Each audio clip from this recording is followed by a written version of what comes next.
But I'll send you one after, okay? Okay. All right. All right. Okay, we're ready to get going.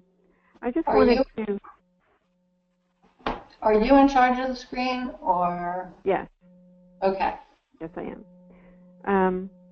I want to welcome everyone to our seminar, Healthy Eating Can Improve Workplace Performance. And just wanted to make sure everyone can hear. You'll see a chat box at the bottom of the screen. And you can, if you can't hear me, well, then you won't know. But if you can hear me, could you just type a little "I can hear you" or "yes" in that little box, just to make sure. We've got people joining us as we speak, actually. Got about 10 people so far, I see.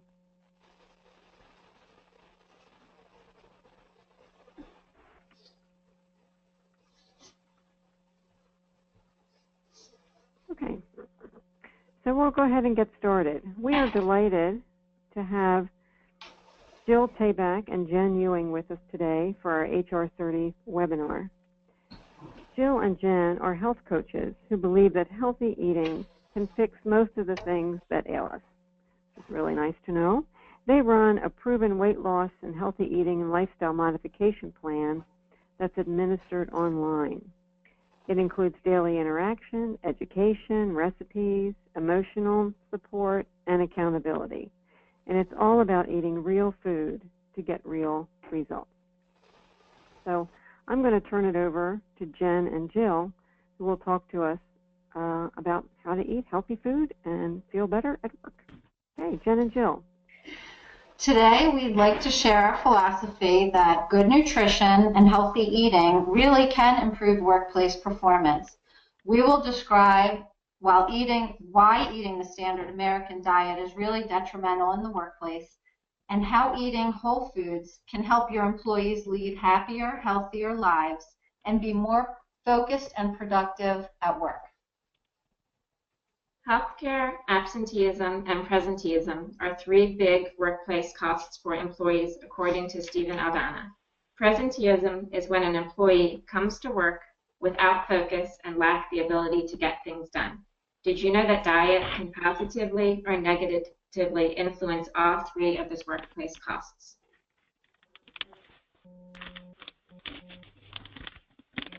Welcome, everyone. Thanks for joining us. I am Jill Tabak. I am Jen Ewing, and we're health coaches who graduated from the Institute for Integrative Nutrition. We believe that what you eat influences many aspects of your everyday life. Your diet affects your energy level, how you feel, whether you have aches and pains, how you perform, your level of productivity, how you think, your ability to focus and think clearly, how often you get sick and the duration of the illness, your stress level, and your ability to control it. So what you see on the screen is an Ayurvedic proverb, and Jill and I truly believe that food is really powerful medicine, and it's not used enough in that way. But knowing what dietary changes to make and how to make them, even for the most motivated people, can be a problem. Sifting through the conflicting nutrition and diet information is time-consuming and confusing, and most people don't want to make these changes alone. They want accountability, support, and motivation. That is where a health coach comes in. If you're not familiar, health coaching is a process that facilitates healthy, sustainable behavior change by challenging clients to develop their inner wisdom, identify their own values, and transform their goals into action. Health coaches want to help clients change their mindset and behavior to improve their life. Studies show that health coaches can help people manage chronic conditions, lose weight, and keep it off, increase movement and activity, and generally improve their physical and mental health. Employers and insurance companies appreciate that coaches can help to reduce patient coverage costs and reduce claims. This is why offering employees a program to improve their diet can also benefit employers.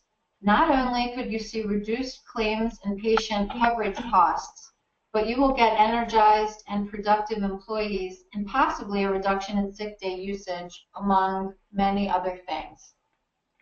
So what is the standard American diet? Let us explain.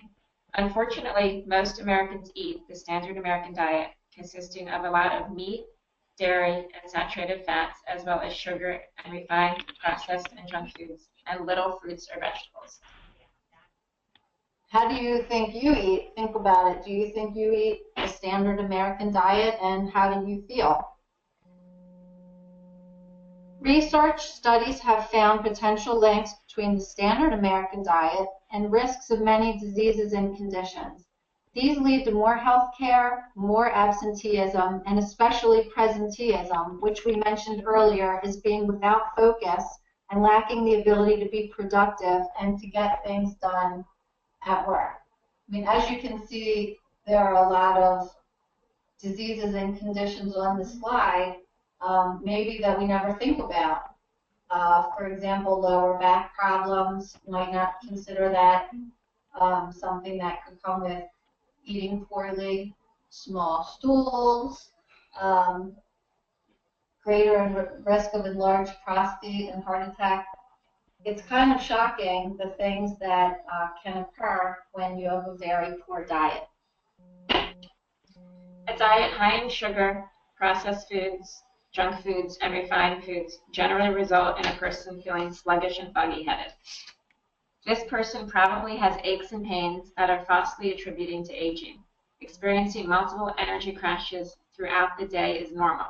Craving and eating more sugar or carbs to combat the energy crash promotes this extreme cycle all day long. Did you know that refined carbs like pasta, bagels, bread, pretzels, and rice act like sugar in your body? So the bagel and pasta cravings are really sugar cravings. Think about your employees. Can you recall instances of low productivity or times you were dissatisfied with work quality, but you weren't sure why? Or maybe you have noticed recurring absenteeism due to illness. Now imagine if your employees were energized, more productive, less stressed, and happier. How would this change the work environment? A whole foods diet consists of foods that are in their natural form. All of the nutrients and fibers are in the whole grain, the fruits, vegetables, and legumes. Once a food has been altered, it decreases the health benefits, and as the food becomes more processed, it actually becomes harmful. When people make diet improvements and begin to eat a whole foods diet, the benefits are remarkable. Employers also benefit when employees eat a healthy diet. We would like to share what motivated us to switch careers and start over as entrepreneur health coaches. Our stories illustrate how food and lifestyle changes can impact your life. So as I said, I'm Jill Tabak. I've been skinny most of my life, not breaking 100 pounds until my first baby. At 32, my world exploded when I was diagnosed with multiple sclerosis. I was really scared, but I continued to eat and exercise as I always had, avoiding eggs and eating lots of fat-free carbs. By 45, I had gained weight, had low energy, aches and pains, and I just never felt good. I thought this was a natural part of aging. It turns out that the years of half-heartedly exercising and eating poorly had contributed to my becoming a skinny fat person.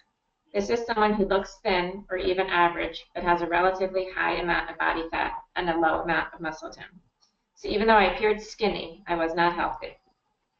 In my late 40s, I took charge of the parts of my health that could transform. Now I am 51 and in the best shape of my life. I have more energy now than 15 years ago, and no aches and pains. I cleaned up my eating habits by ditching sugar and adding lots of fresh veggies to each meal. I also stepped out of my comfort zone and fell in love with CrossFit. Aging doesn't have to mean gaining weight, having a foggy memory, aches and pains, and low energy. Cleaner eating and exercise can improve all of these symptoms. I wanted everyone to feel as good as I did. My new passion fueled my career change from a medical social worker to a health coach. Thanks for listening to my story. Now here is Jen. Hi, I'm Jen Ewing. Many people believe that their family genes are the storybook for their own life. I believe that we have some control over our genes and that lifestyle changes can positively influence the path your genes may take you. My mother was overweight, never exercised, and loved to bake and eat desserts. Eventually, she was diagnosed with advanced type 2 diabetes. The disease took a terrible toll, and she faced really bad things like a partial leg amputation and blindness. My father was 20 years older than my mother, so while growing up, I heard about how he had to invest and plan for my mother's financial future without him. After all, his parents and sister died relatively young, so he never thought he would live to be an old man. He was sure my mother would outlive him by decades. Now, my father's diet and exercise routine was regimented throughout his entire life. Until his hip surgery, I really can't remember him taking a sick day. He ate differently than the rest of us, eating a version of the Mediterranean diet, not because he knew what a healthy diet was, but just because what he ate made him feel good. So it shocked everyone, but no one more than my father, when my mother died at 59 years old. After all, he spent his life planning for her to outlive him by decades. And my father, who thought he would never be an old man, celebrated his 100th birthday this past December. I truly believe that consistency in diet and exercise enabled my father to positively influence the path his genes might have otherwise taken him. I also believe that if my mother knew her high sugar diet and lack of exercise could and would kill her, she would have made some important changes, as she would have made an amazing grandmother to my 3 children. These stories illustrate the huge effect that diet and exercise has on our body and health. The good news is that making even just one healthy change and turning it into a daily habit can have a positively impact on our energy, our health, and our life. But it doesn't have to be about weight loss. It can also be about learning how to eat healthy. Providing employees the opportunity to take part in a health coach-administered healthy eating and weight loss program is a win-win for employers. Having the social support of a coach increases the likelihood that behavioral changes like improving diet and exercising will stick. We realize that when attempting to diet, most people try to keep track of what they can't eat, but they have never learned what they can eat or how to eat for optimal health, energy, and weight loss. Knowing that people are confused about what to eat led us to develop our month-long online clean eating program. It includes engagement, motivation, support, and strategy, so participants have every opportunity to succeed. Do you promote healthy eating in the workplace? Providing employees with healthy snacks and drinks increases their healthy eating opportunities during the workday and may cut down on energy crashes due to the carb sugar afternoon slump. So you can see some sample ideas of good snacks that don't include sugar. Unsalted nuts are important protein that in the afternoon when you're feeling really tired, that can help. Air-popped popcorn made in the microwave, a great snack. It satisfies the crunchiness. You could sprinkle, I like a little Old Bay on mine. It really makes you feel like you're eating like potato chips or something.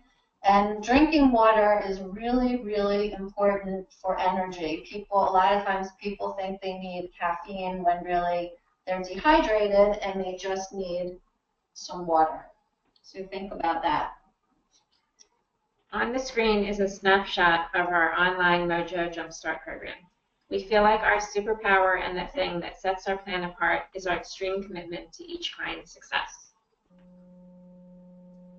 There's a private Facebook group, and we do daily interaction with everyone. We also have group and one-on-one phone calls to really understand what each person needs and how to help them succeed. So it's not about telling everyone to eat kale.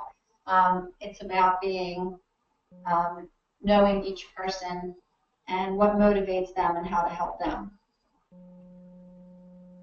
So if you'd like to hear more about our plan, please contact Beth. And thanks for sharing your time with us. If anyone has questions. Yeah, we have a few minutes for questions.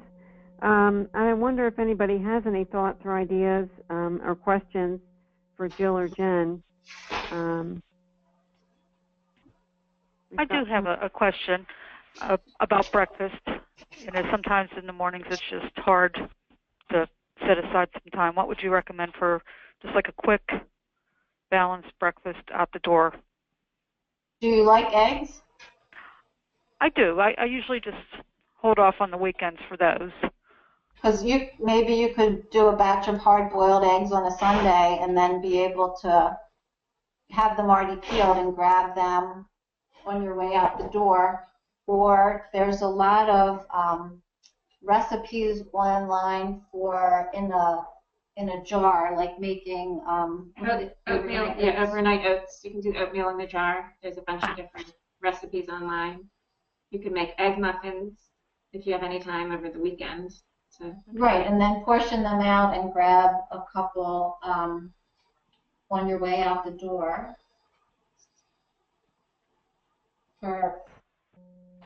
Yeah, I think the jar of oats, there are so many varieties online that are really delicious. And you could even do, have pre-made jars if you like yogurt, berries, buying frozen berries. The berries are really, really healthy, and then you can put them in the yogurt the night before, and then they'll be defrosted by the time you're running out the door with your jar. Put a little bit of chia seeds in there to keep you feeling full, and that's a really good breakfast also. Okay. Yeah, I'm just always looking for different ideas. I've been trying to put more fruit into my breakfast, and I'm just trying to switch things up from one week to the next. Like this week, I'm trying the oatmeal with yogurt and just a little bit of honey to sweeten it just a little bit, and that was my switch up for this week. But that required some time in the evening. I just, it's just hard getting out the house quick and have breakfast, but I just have to put it in my morning routine and have a healthy breakfast. That is great. Yeah, it's all about planning and trying to prep before you actually need it so that you're not feeling stressed about having to make yourself that healthy meal, while you're trying to get out the door. Yeah. But the frozen berries are a great way because they have so many antioxidants and they're low in sugar. They're just so good for you. And right now isn't a great time to buy fresh ones, so you'd always have them in the freezer. They wouldn't be moldy, and you can, put a handful in your yogurt, in your oatmeal, in anything. I'll have to try that. I never thought of the berries in the yogurt. Yes, if you like them, they are yummy. Yeah. Okay, well, thanks. Sure. One question I had is that for all of us, I think the habits that we get into can be really tough to change. Do you have any suggestions for making a break in some of those habits, especially as it involves sugar? Seems to be a universal issue. The problem, I think, with sugar especially is that although it is a habit, it's also like a brain chemistry. So if you take a bite of something with sugar, it isn't for your lack of willpower. Really, that's what we beat ourselves up about, that I can't put this down, I'm so terrible. It's really your brain is programmed. It's like drugs. I am going to eat this whole thing. So for sugar, we recommend, on our month-long program, we recommend cold turkey, which after 3 days, it's an ugly, it's like trying to get off of caffeine, but when you hit 5 or 6 days, you're start feeling craving amazing. it. You have so much more energy, you start craving it. And in our program, we help people crowd out the unhealthy foods by giving them alternatives. It's not sugary cakes, but we still help keep them full and satisfied. Well, for example, go back to the berries. If you wanted something sweet, like taking a handful of frozen berries and sucking on that, you get that sweet taste, but you're getting this whole berry that has fiber and antioxidants, and it gives you that sweet. You can also, I mean, we do the dark chocolate, one little square. You can have that, but yeah, we recommend cold turkey so that you totally don't crave it anymore. Okay. I know it's hard to hear. It is. I know, but you could crowd it out too. Like if you like, do you like your sugar in the afternoon? Yeah. Mhm. So what is a normal snack for you? I'm a fruits, vegetables, grains, and beans eater, except for cookies. Okay. So can you stop at 2 cookies? Yeah. Because that's not terrible. I mean, if you're eating well the entire day and all you have are 2 cookies, like as your fix, that's really not a terrible thing. I have a problem. Oh, good. I can't stop once I start with like those Samoa Girl Scout cookies.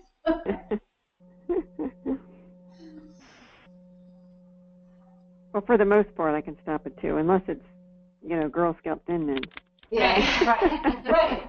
But I mean, you shouldn't deprive yourself because then you will fixate on it and you'll eat everything else instead of that, and then eventually you'll just eat that also. So it's more about, if you can have 2 cookies and that's your thing for the day, then I say there's nothing wrong with that. I like that answer.